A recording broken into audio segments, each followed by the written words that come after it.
Basic accounting terms, जो कि हमारा अकाउंटेंसी का चैप्टर नंबर 2 है। इसमें हम देखेंगे कि हमारे जो अकाउंट की लैंग्वेज में जो टर्म्स यूज होते हैं उनके बारे में हम बारीकी से समझेंगे।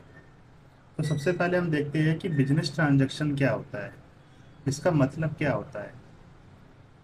ठीक है। It means A financial transaction between two parties. इसका मतलब ये है कि एक फाइनेंशियल ट्रांजैक्शन है। फाइनेंशियल ट्रांजैक्शन मतलब वो जहाँ पर पैसों का लेन देन हो रहा हो, हम पैसों से कुछ कर रहे हो। और ट्रांजैक्शन का मतलब समथिंग हैपन। ट्रांजैक्शन का मतलब जो हम कुछ पेमेंट कर रहे हैं या पेमेंट रिसीव कर रहे हैं किसी से, बिजनेस ट्रांजैक्शन कहलाती है बिटवीन टू पार्टीज के बीच में। ठीक है। दो पार्टियों के बीच में होती है, एक पैसे देने वाला एक पैसे लेने वाला। ठीक।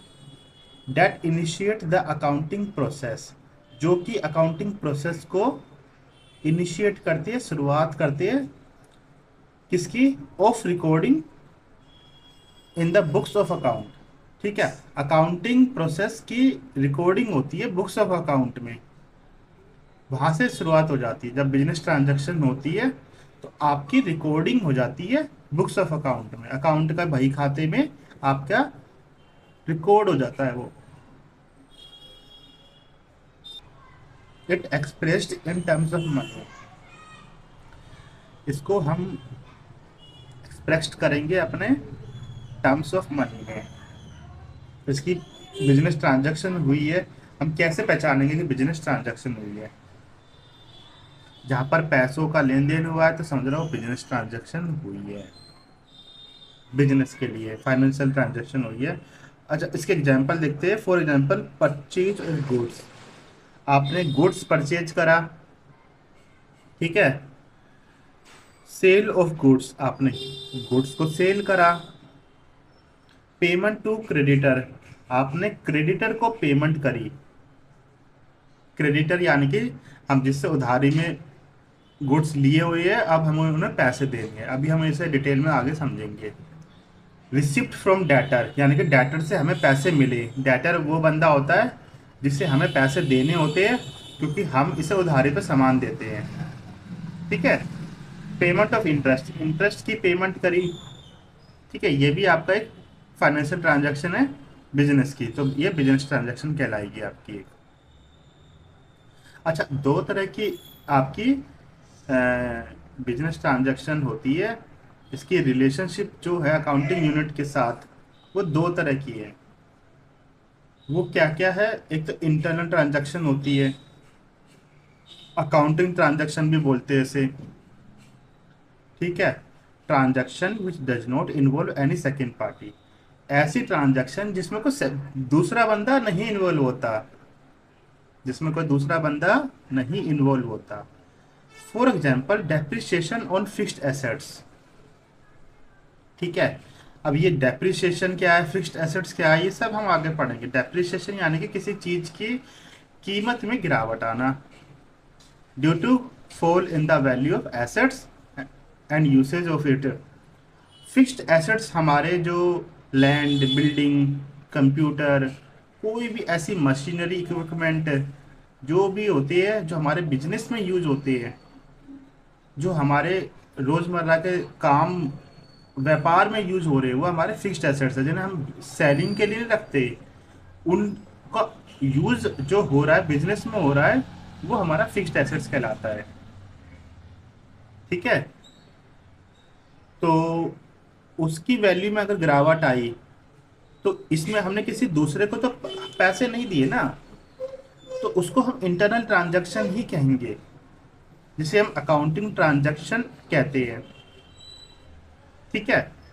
पर एक और आपकी ट्रांजैक्शन होती है एक्सटर्नल ट्रांजैक्शन। ये एक असली मायने में बिजनेस ट्रांजैक्शन है। जो हमने बिजनेस ट्रांजैक्शन की डेफिनेशन देखी ना ऊपर, ये वही है। Transaction between own business and second party. ठीक है। जब हम सेकेंड पार्टी से लेन देन करते हैं, या अपने ही बिजनेस के अंदर लेन देन हो रही है, तो इसको हम कहेंगे business transaction, external transaction. For example cash paid to creditor, हमने अपने क्रेडिटर को कैश पे कर दिया। ठीक है, क्रेडिटर कौन होते हैं? जिसको हमें पैसा देना होता है, क्योंकि हमने इनसे उधारी पे माल उठाया हुआ होता है। ठीक। अब mode of settlement value of नजरिए से देखोगे, अभी हमने देखा relationship with the accounting unit के नजरिए से। अब नजरिया चेंज करो, mode of settlement of value. इसमें क्या आती है? दो प्रकार की ट्रांजैक्शन होती है। पहला आपका होता है कैश ट्रांजैक्शन, यानी कि नगदी, और आपका दूसरा होता है क्रेडिट ट्रांजैक्शन, यानी कि उधारी। तो cash transaction, a financial transaction settled immediately by paying और receiving cash is a cash transaction. एक ऐसी फाइनेंशियल ट्रांजैक्शन जो कि तुरंत ही सेटल्ड हो जा रही है, क्योंकि हमने सामान खरीदना था, पैसा दे दिया, या सामान बेचना था, पैसा ले लिया, तुरंत ही हाथों हाथ काम हुआ, खत्म। For example purchase goods of rupees cash, of rupees 100 in cash. हमने 100 रुपये का सामान खरीद लिया नगदी में, खत्म, कैश ट्रांजैक्शन यहीं पे। अच्छा, ये क्रेडिट ट्रांजैक्शन जब होती है तो हमारे डेटर और क्रेडिटर बनते हैं। ठीक है, जो हमने देखा ना ऊपर डेटर आ रहा है, क्रेडिटर आ रहा है लिखा हुआ। क्रेडिट ट्रांजैक्शन यानी कि इसमें उधारी में लेन देन करना। एक ऐसी financial transaction in which it is promised to pay और रिसीव लेटर, जहां पर एक वादा होता है कि मैं बाद में पे करूंगा या मैं बाद में रिसीव करूंगा। Is a credit transaction. For example purchase goods from Ram on credit. हमने राम से उधारी पे माल खरीद लिया, हमने अभी उसे पैसा तो दिया नहीं है, उसको बदले में प्रोमिस दे दिया कि आपकी पेमेंट हो जाएगी, अभी आप हमें सामान दे दो, माल दे दो, गुड्स दे दो। तो इस ऐसे ट्रांजैक्शन को हम बोलते हैं क्रेडिट ट्रांजैक्शन। अच्छा, यहाँ पर राम हमारा क्या बन गया? राम हमारा क्या बन गया? हमने इससे उधारी पे माल खरीदा, अब इसे पैसे तो देने है ना वापस, ये तो है नहीं कि हम भूल जाएंगे इसे पैसा देना। अब राम हमारा अल्टीमेटली हमारा बन गया क्रेडिटर। क्रेडिटर जिसे हमें पैसे देने हैं। ठीक। अब आगे बढ़ते हैं। अभी तक हमने ये पढ़ा बिजनेस ट्रांजैक्शन क्या होती है, जो कि हमारी पहली अकाउंटिंग टर्म्स है इस चैप्टर की। दूसरे अकाउंटिंग टर्म्स अब हम देखेंगे। ये थोड़ा कॉम्प्लिकेटेड था, इसमें कई चीज़ें थी शामिल, इतना भी कॉम्प्लिकेट समझने का था। पर अब कैपिटल देखेंगे हम, कैपिटल क्या होती है। कैपिटल यानी कि एक बिजनेसमैन की पूंजी, जो वो पैसा लगाता है अपना बिजनेस को स्टार्ट करने के लिए, उसको हम कैपिटल बोल देते हैं। Capital is the amount invested in an business by the proprietor. Proprietor यानी कि आपने बिजनेस में पढ़ा है ना, सोल प्रोप्राइटर। तो जो प्रोप्राइटर अपना पैसा जो लगाता है बिजनेस में, अपनी तरफ से पूंजी लगाता है, उसको हम कैपिटल बोलते हैं। It may be in the form of money, ये पैसों के रूप में भी हो सकती है कैपिटल, और वो एसेट्स भी ला सकता है। एसेट्स यानी कि भाई आपका बिजनेस है, जैसे कपड़े बनाने का, कपड़े बनाने का, पर एक किसी प्रोप्राइटर पे पहले से ही मशीन पड़ी है जो इसी काम में यूज होती है, तो वो इसको मशीन को भी लाके, एसेट्स को भी लाके, वो भी उसकी कैपिटल में ही गिनी जाएगी, ला सकता है वो। ठीक है, हैविंग ए मॉनेटरी वैल्यू, उसकी एक मॉनेटरी वैल्यू होती है। It is also known as net worth और ओनर्स इक्विटी। अच्छा, ये कैपिटल के ही दूसरे नाम है, नेट वर्थ और ओनर्स इक्विटी। ठीक है, ये याद रखना, बहुत इंपॉर्टेंट है ये। कैपिटल के क्या क्या नाम है? नेट वर्थ और ओनर्स इक्विटी। एक फॉर्मूला है कैपिटल को एसेट्स में से जब हम सारे लाइबिलिटीज माइनस कर देते हैं तब हमारी कैपिटल निकल आती है। एसेट्स तो हमने देखे अभी, लैंड, बिल्डिंग, मशीनरी, इक्विपमेंट, ठीक है, जिसको, और इसमें सॉफ्टवेयर, कॉपीराइट, ये सब हमारे एसेट्स होते हैं। लाइबिलिटीज क्या होती है? लाइबिलिटीज यानी कि हमारी देनदारी, हमारी उधारी, ठीक है। जब हम अपने सारे एसेट्स में से सारे लाइबिलिटीज हटा देंगे तो हमारा कैपिटल निकल आएगा। अब हमारा तीसरा अकाउंटिंग टर्म है ड्राइंग्स। ड्राइंग्स किसे कहते हैं? ठीक है, ये एक तरह का अमाउंट है, इट इज द अमाउंट, ठीक है, इधर इन कैश और गुड्स, ठीक, it is the amount withdrawn bye proprietor, जो कि प्रोपराइटर निकाल लेता है। किस लिए निकाल लेता है? फॉर हिज पर्सनल यूज के लिए, अपने निजी काम के लिए बिजनेस से पैसा निकाल लेता है प्रोपराइटर जब, ठीक है, तो उसको बोलते हैं ड्राइंग्स, कि उसने ड्राइंग्स कर ली अपने निजी काम के लिए। It reduces the capital of owner. अब उसने कर तो ली ड्राइंग्स, पर उसकी कैपिटल कम हो जाएगी। अब ओनर्स की, मान लो उसने 10 लाख रुपए लगा रखे है बिजनेस में, और वो कहता कि मैं 1 लाख रुपए ड्राइंग करूंगा, निकालूंगा भाई, मुझे जरूरत है पर्सनल काम के लिए, ठीक है, या तो उसको हम बोलेंगे ड्राइंग्स कर ली उसने।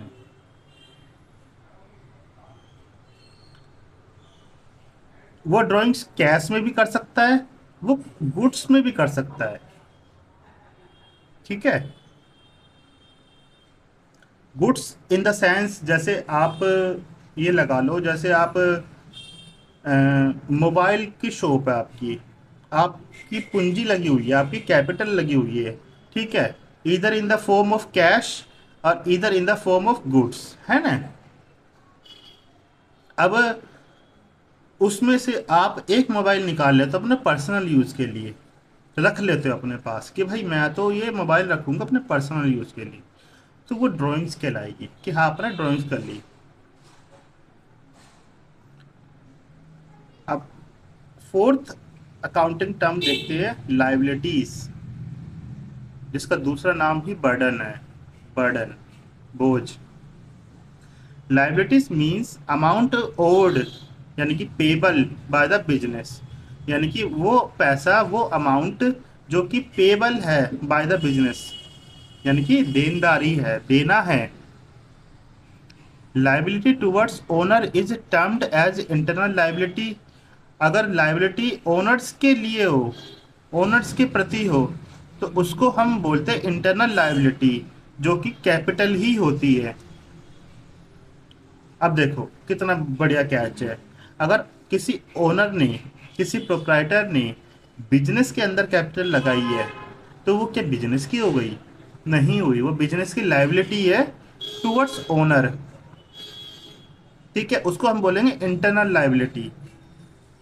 वो बिजनेस की इंटरनल लाइबिलिटी है, वो बिजनेस का अपना पैसा नहीं है, वो ओनर्स का पैसा है, प्रोप्राइटर का पैसा है, ठीक है। उस पूंजी को बिजनेस अपना नहीं बना सकता।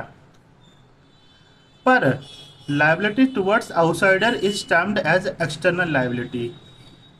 जब आउटसाइडर को के लिए देनदारी हो तो सीधी बात है वो एक्सटर्नल लाइबिलिटी हो जाएगी।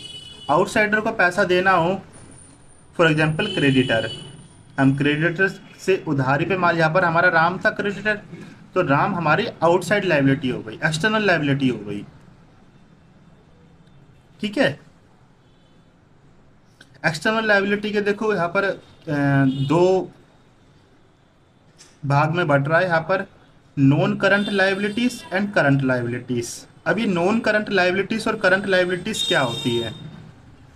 ये एक्सटर्नल बढ़ रहा है, इंटरनल तो वही खत्म। इंटरनल लाइबिलिटी की कैपिटल ही होती है। ये इतना, इसके मेन जो हम लाइबिलिटी वर्ड का यूज करते हैं ना, वो एक्सटर्नल लाइबिलिटी के लिए ही करते हैं, जो कि दो भागों में बढ़ जाती है आगे जाके। नॉन करंट लाइबिलिटीज और current liabilities. Non current liabilities होती है लंबी अवधि की, लंबी अवधि की liabilities, payable after, usually payable after 1 year, जो कि 1 साल के बाद हमें पे करनी है, वो आपकी कैटेगरी में आ जाती है नॉन करंट लाइबिलिटीज के। पर अगर जो 1 साल के अंदर अंदर पे करनी है, आपको पे करना है वो पैसा, तो वो आपका करंट लाइबिलिटीज कहलाता है, पेबल विद इन 1 ईयर, जो कि होती है छोटी अवधि की।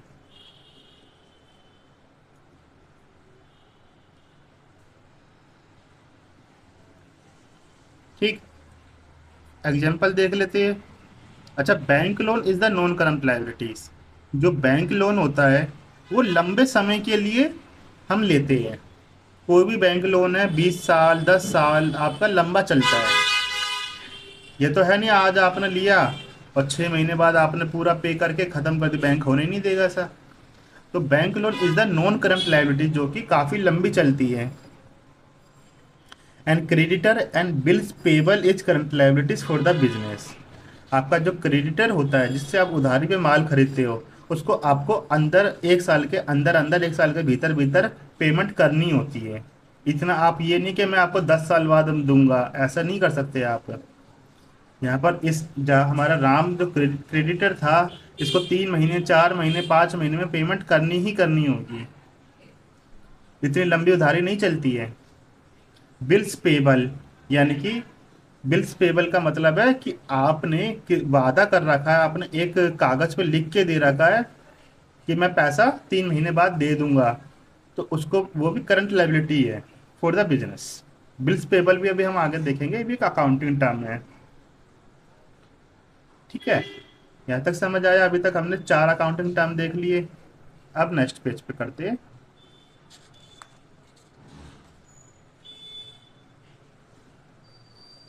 Most important accounting term, assets. Assets क्या होते हैं? Assets are the future economic benefit, the rights which are owned or controlled by an organisation. देखो कितनी अच्छी डेफिनेशन है। ये फ्यूचर इकोनॉमिक बेनिफिट है, आपको फ्यूचर में इकोनॉमिक बेनिफिट देने के लिए एसेट्स होते हैं। ये सब चीजें आपकी एसेट्स है, जो भी आप बिजनेस में, जैसे आपके पापा की दुकान होगी, उस दुकान में रखा वो कंप्यूटर भी उनका एसेट्स है। वो कंप्यूटर जिसमें वो एंट्री कर रहे हैं, वो पेन, वो डेस्क, वो चेयर, वो सब चीज एसेट्स है, जो कि बिजनेस को ऑपरेशनल में काम आते हैं चीजें। ठीक है, तो ये फ्यूचर इकोनॉमिक बेनिफिट है, ये एक राइट्स है। ठीक है, विच are owned or controlled bye organisation. ठीक है, जो कि जिसके मालिक और जिसको कंट्रोल्ड कोई ऑर्गेनाइजेशन ही होती है जो उसको ओन्ड करती है एसेट्स को, जिसके वो है। Assets are the economic resources of the business.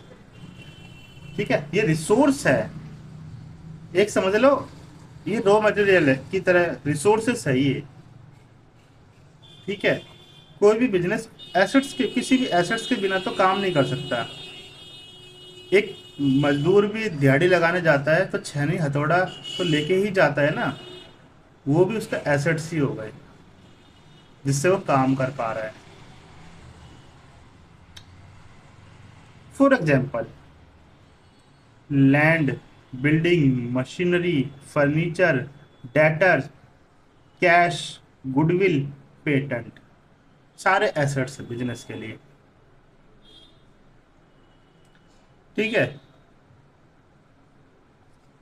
Debtor यानी कि जिसको हमने उधारी पे माल दिया है, अब उससे पैसा लेना है। कैश तो कैश, गुडविल यानी कि हमारी एक अच्छी छवि, हमारी रेपुटेशन, वो भी हमारा एसेट्स होती है। हमने कोई टेक्नोलॉजी पेटेंट करा रखी, कोई तरीका हमने पेटेंट करा रखा है, वो भी हमारा एसेट्स में ही कहलाएगा। Assets can be classified into 3 categories. Assets को तीन कैटेगरी में बांट सकते हैं। सबसे पहले non current assets, current assets और fictitious assets. Non current assets यानी कि जो लंबी अवधि के एसेट्स होते हैं उसको हम बोल देते हैं non current assets.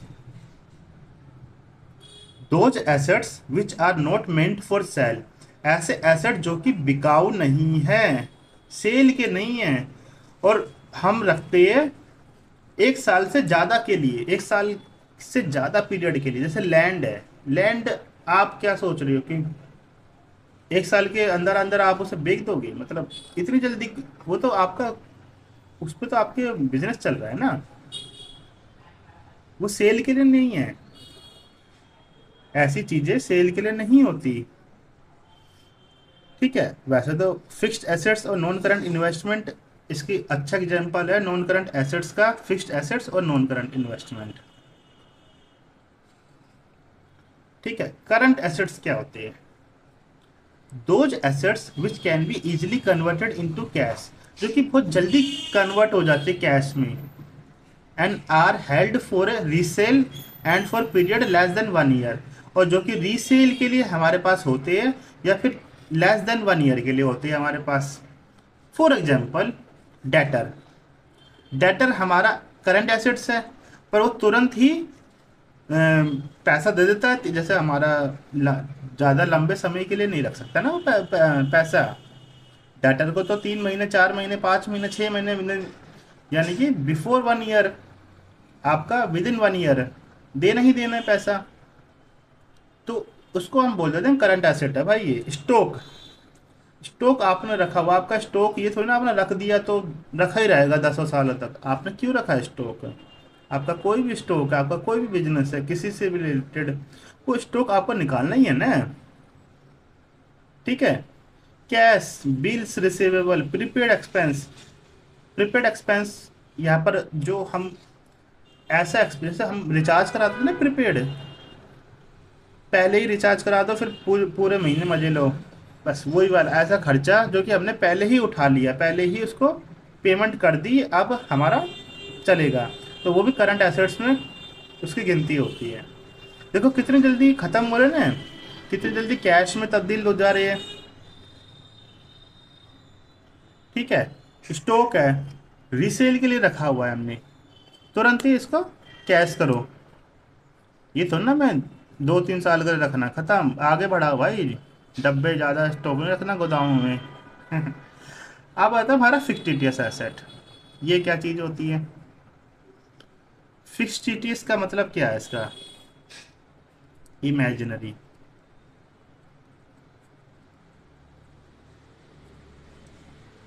Imaginary asset, these are the losses not written of.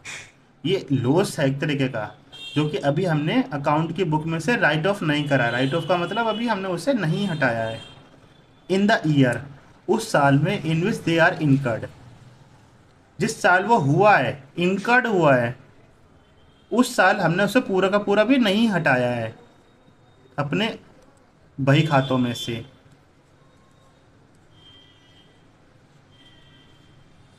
अपने अकाउंट के बही खातों में से अभी हमने उसको नहीं हटाया है। फॉर एग्जाम्पल जैसे हमने 5 लाख का खर्चा करा, तो हमने खर्चे में 5 लाख नहीं लिखे अभी, हम खर्चे में सिर्फ ऐसे लिखेंगे जैसे 1 लाख। फॉर एग्जाम्पल 1 लाख, उस 5 लाख के खर्चे को जो कि हमने सन 2025 में करा, सन 2025 में हमने 5 लाख रुपए का खर्चा करा, पर हम अब अपने अकाउंट, अपनी बुक्स में क्या लिखेंगे कि हमने सन 2025 में 1 लाख का खर्चा करा, फिर सन 2026 में फिर 1 लाख का खर्चा करा।